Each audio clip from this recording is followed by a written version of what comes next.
میں ایک بند عاصی ہوں، خطا کار ہوں مولا۔ الحمد للہ وکفی وسلام علی عبادہ الذین اصطفی، اما بعد فاعوذ باللہ من الشیطان الرجیم، بسم اللہ الرحمن الرحیم۔ قال اللہ سبحانہ وتعالی فصل لربک وانحر، صدق اللہ العظیم۔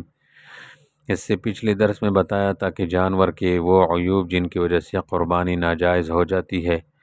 آج کے درس میں ہم قربانی کی جانور کے متعلق دیگر مسائل بتائیں گے، جن میں سے سب سے پہلا مسئلہ یہ ہے کہ قربانی کی نیت سے خریدے گئے جانور کا دودھ نکالنا۔ یہ دودھ خواہ خود استعمال کے لیے ہو یا فروخت کے لیے ہو، جائز نہیں ہے۔ اور اگر کسی شخص نے دودھ نکال لیا تو دودھ یا اس کی قیمت کا صدقہ کرنا واجب ہے۔ دودھ کی قیمت سے اسی جانور کو چارہ کھلانا بھی جائز نہیں ہے، بلکہ اس کو صدقہ کیا جائے گا۔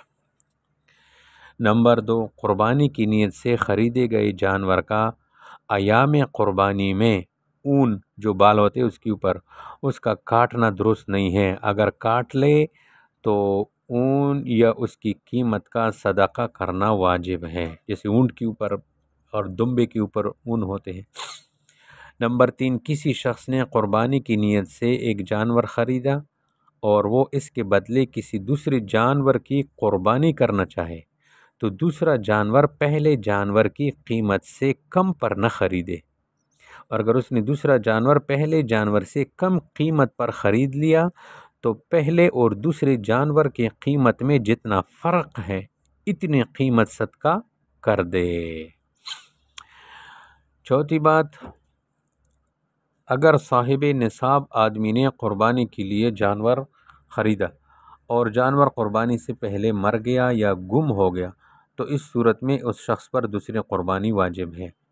اور اگر جانور خریدنے والا شخص غریب ہو اور اس کا جانور قربانی سے پہلے مر گیا یا گم ہو گیا تو اس آدمی پر دوسری قربانی واجب نہیں ہے۔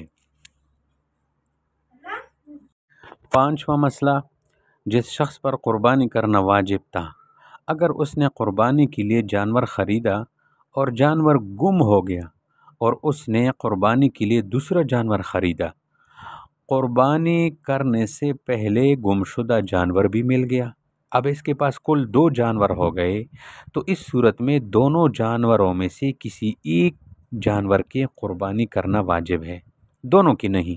البتہ دونوں جانوروں کی قربانی کر دینا یہ مستحب ہے، اچھی بات ہے، ثواب ملے گا۔ چوتھی بات، یہی مذکورہ صورت، اس میں اگر فقیر نے ایسا کیا کہ ایک جانور خریدا، وہ گم ہو گیا، دوسرا خریدا، تو اس پر دونوں جانوروں کی قربانی کرنا واجب ہوگا۔ کیوں؟ کیونکہ فقیر پر قربانی واجب نہیں تھی، قربانی کی نیت سے جانور خریدنے کی وجہ سے قربانی واجب ہو گئی۔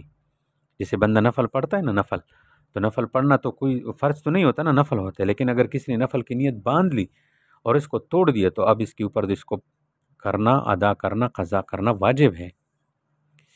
تو قربانی کی نیت سے جانور خریدنے کی وجہ سے قربانی اس پر واجب ہوگی۔ جب 2 جانور اس نیت سے خرید لیے اس نے تو دونوں کی قربانی بھی لازم ہو گئی۔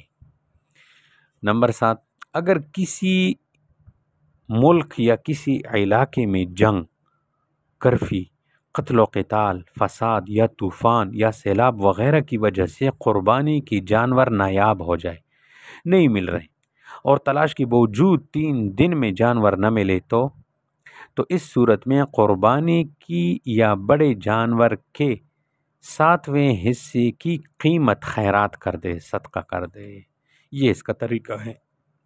اور 8واں، اگر کسی صاحب نصاب آدمی نے قربانی کے لیے جانور خرید کر رکھا اور قربانی کے ایام میں اس آدمی کا انتقال ہو گیا تو وہ جانور مرحوم کے ترکہ میں شامل ہو جائے گا اور تمام ورثاء شریعت کے قانون کے مطابق حقدار ہوں گے۔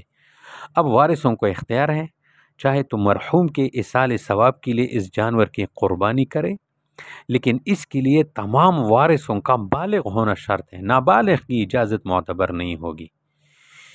یا اس کو وراثت میں تقسیم کر دے بس۔ تو یہ تقریباً 8 باتیں جانور کی قربانی کے متعلق دیگر مسائل کے بیان ہوئے۔ انشاءاللہ اب اگلے درس میں پھر ہم بتائیں گے ذبح کرنے کا مسنون طریقہ کیا ہے، یہ انشاءاللہ پھر بتائیں گے۔ وآخر دعوانا ان الحمد للہ رب العالمین۔